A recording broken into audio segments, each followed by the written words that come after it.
शेर कैसे बना मां दुर्गा का वाहन। शेर के मां दुर्गा का वाहन बनने की कहानी तब शुरू होती है जब देवी पार्वती घोर तपस्या करके भगवान शिव को पति के रूप में पाने की कोशिश कर रही थीं।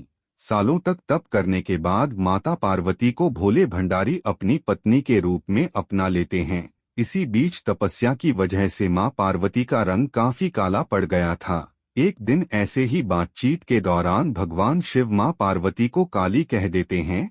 यह बात उन्हें पसंद नहीं आती। वो नाराज होकर दोबारा तप करने के लिए चली जाती हैं। एक दिन एक शेर घूमते घूमते घोर तप कर रही मां पार्वती के पास पहुंचा। उन्हें खाने की इच्छा से वो वहां घूमता रहा। मां को तप में लीन देखकर शेर भी वहीं इंतजार करता रहा। देवी का इंतजार करते करते सालों बीत गए। शेर मां पार्वती के तेज की वजह से उनके पास नहीं पहुंच पाता था। कोशिश करता और असफलता हाथ लगने पर दोबारा लौटकर कोने में बैठ जाता। होते होते कई साल बीत गए। मां के तप से खुश होकर भगवान शिव प्रकट हुए और मां से मन चाहा वर मांगने को कहा। देवी पार्वती अपना गोरा रंग वापस चाहती हैं।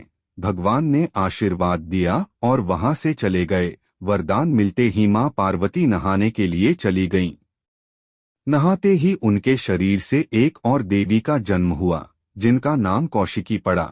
उनके शरीर से काला रंग भी निकल गया था और मां का रंग पहले की तरह ही साफ हो गया। इसी वजह से माता पार्वती का नाम मां गौरी भी पड़ गया। नहाने के कुछ देर बाद मां की नजर शेर पर पड़ी। शेर को देखते ही उन्होंने भगवान शिव को याद किया और शेर के लिए भी वरदान मांगा।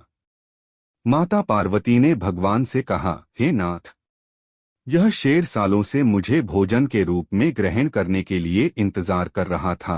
मेरे पूरे तप के दौरान यह यहीं था। जितना तप मैंने किया है उतनी ही तपस्या इसने भी की है। इसी वजह से अब वरदान के रूप में इस शेर को मेरी सवारी बना दीजिए। भगवान ने प्रसन्न होकर माता की बात मान ली और शेर को उनकी सवारी बना दिया। आशीर्वाद मिलने के बाद माता शेर पर सवार हो गईं और तभी से उनका नाम मां शेरावाली और दुर्गा पड़ गया। ऐसे ही मजेदार वीडियो देखने के लिए चैनल को सब्सक्राइब करें।